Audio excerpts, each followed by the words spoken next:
Assalamualaikum warahmatullahi wabarakatuh. Perkenalkan, nama saya Ella Sabila dan teman-teman saya yang bernama Arianti, Diki Erlangga, Lena Cindy, Maseni, Putri Aisyah, dan Salsabila Firdausia. Kami dari kelompok 6 mata kuliah Telaah Kurikulum PGSD semester 3 dengan dosen pengampu yaitu Ibu Heni Setiani MPD. Di sini kami akan membahas mengenai perbedaan kurikulum di Indonesia dan Belanda. A. Sistem pendidikan di Indonesia. Yang pertama, adanya pendidikan dasar, sekolah dasar atau SD, yaitu dari kelas 1 hingga kelas 6. Sekolah menengah pertama atau SMP, yaitu dari kelas 7 hingga kelas 9. Yang kedua, sistem pendidikan di Indonesia adanya pendidikan menengah, sekolah menengah atas atau SMA, yaitu dari kelas 10 hingga kelas 12. SMA memiliki beberapa program studi seperti IPA atau ilmu pengetahuan alam dan IPS atau ilmu pengetahuan sosial dan bahasa. Sekolah menengah kejuruan atau SMK adalah jenjang pendidikan menengah yang mewarnakan program kejuruan dan berbagai bidang seperti teknik, kesehatan, pariwisata, dan lain-lain. Yang ketiga, pendidikan di Indonesia adanya pendidikan tinggi. Perguruan tinggi di Indonesia terdiri dari universitas, institut, dan politeknik. Perguruan tinggi menyediakan program sarjana atau S1, program magister atau S2, dan program doktor atau S3 dalam berbagai disiplin ilmu. Selanjutnya ada berbagai kurikulum yang pernah diterapkan di Indonesia. Ada 4 kurikulum yang diterapkan di Indonesia. Yang pertama yaitu kurikulum berbasis kompetensi atau KBK. Kurikulum berbasis kompetensi ini diterapkan di tahun 2004. Yang kedua adanya kurikulum tingkat satuan pendidikan atau KTSP. Kurikulum tingkat satuan pendidikan atau KTSP ini diterapkan di Indonesia pada tahun 2006. Selanjutnya yang ketiga adanya kurikulum 2013 atau K13. Dari kurikulum 2013 atau K13 ini selanjutnya kurikulum yang diterapkan di Indonesia adanya kurikulum Merdeka. Di sini ada sistem pendidikan di Belanda. Sistem pendidikan Belanda sedikit berbeda dengan Indonesia. Jika di Indonesia rata-rata orang belajar 3 atau 6 tahun setelah SD, maka di Belanda belum tentu siap orang harus menempuh jalur itu. Ketika orang Belanda lulus dari elementary school, maka nasib mereka sudah mulai ditentukan dari sini. Mereka akan mengikuti semacam ujian. Dari hasil ujian itu akan dibagi menjadi 3 level. Yang pertama ada VMBO, HA, VO, dan WO. Ada perubahan gaji yang mereka dapatkan setelah lulus dari Belanda sesuai dengan level akademis mereka masing-masing. Tetapi perbedaan tersebut tidak terlalu signifikan sehingga menimbulkan kecemburuan. Keadilan di Belanda benar-benar ditegakkan sehingga kemakmuran merata. Perbedaan sistem pendidikan di Belanda adalah penjurusan yang sudah dimulai sejak pendidikan di tingkat dasar dengan mempertimbangkan minat dan kemampuan akademis dari siswa yang bersangkutan. Baik, di sini ada materi selanjutnya. Secara umum, sistem penjurusan dikategorikan sebagai berikut. Nah, yang pertama itu pendidikan tingkat dasar dan lanjutan atau primary and secondary education. Yang kedua itu pendidikan tingkat menengah dan kejuruan atau senior secondary vocational education and training. Yang ketiga itu pendidikan tingkat tinggi atau higher education. Yang keempat itu HBO atau Hogeschool atau University of Professional Education, dan WO atau Research Universities. Yang kelima itu pendidikan jasmani.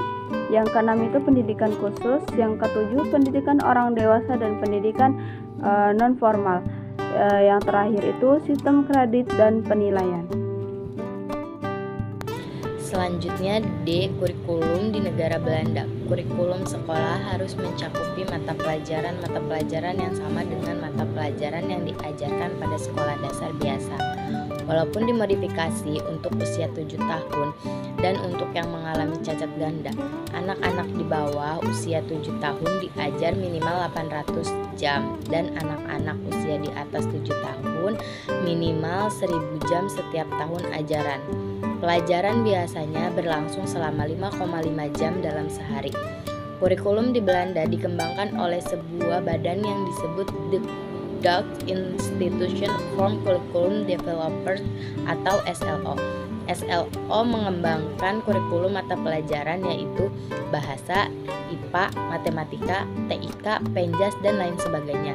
Jika dianalogikan di Indonesia, SLO ini seperti pusat pengembangan kurikulum yang ada di bawah Depdiknas. Orang-orang di SLO merupakan mayoritas yang secara sukarela menjadi pegawai SLO dan bertugas sebagai pengembangan kurikulum. Mungkin itu saja yang dapat saya sampaikan, kurang lebihnya mohon maaf. Materi selanjutnya yaitu F. Basis School dan Rapport di Belanda. Basis School atau sekolah dasar di Belanda berlangsung selama 8 tahun, terhitung dari grup 1, grup 2, dan grup 3 hingga grup 8. Di Belanda tercatat ada sekitar 7.000 basis school dengan 135.000 tenaga pengajar, 9.000 kepala sekolah, dan 1,5 juta siswa. Raport di siswa di Belanda memuat 44 butir pendidikan. Banyaknya items yang harus dinilai oleh basis school membuat pihak sekolah betul-betul mengenali bakat, mentalitas, dan budaya para siswanya.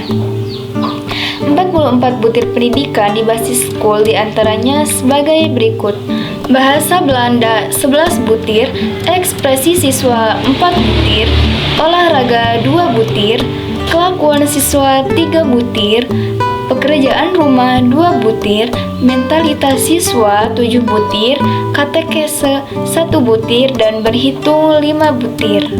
Institusi pendidikan di Belanda. Di Belanda ada 2 macam institusi pendidikan tinggi, yaitu yang pertama HBO atau Hoger Beroep Sonderwijs. HBO disebut Hogeschool atau sekolah tinggi, atau diterjemahkan dalam bahasa Inggris menjadi University of Applied Science.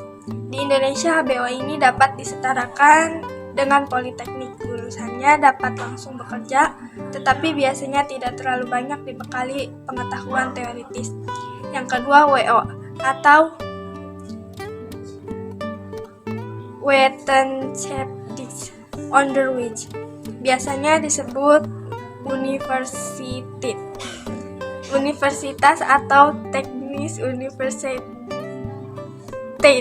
universitas teknik dalam bahasa Inggris. Institusi seperti ini biasanya disebut university dan University of Technology. Oke, selanjutnya di sini ada pembahasan akreditasi dan jaminan kualitas sistem pendidikan di Belanda.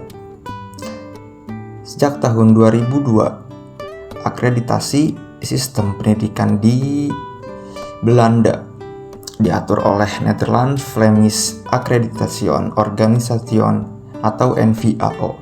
Dalam sistem tersebut, NVAO memberikan akreditasi kepada suatu program pendidikan dalam satu periode selama 6 tahun.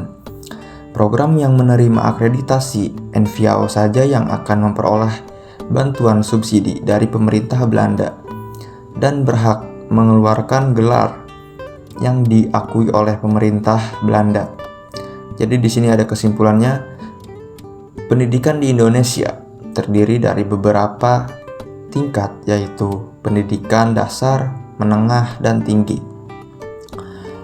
Sistem pendidikan di Indonesia diatur oleh Kementerian Pendidikan, Kebudayaan, Riset, dan Teknologi. Kemendikbudristek yang bertanggung jawab atas kebijakan standar dan pengawasan pendidikan di seluruh tingkatan. Selain itu, lembaga-lembaga seperti Badan Akreditasi Nasional Perguruan Tinggi, BAN, PT, dan Badan Standar Nasional Pendidikan BSNP juga terlibat dalam mengatur dan memastikan kualitas pendidikan di Indonesia. Itu saja Wassalamualaikum warahmatullahi wabarakatuh.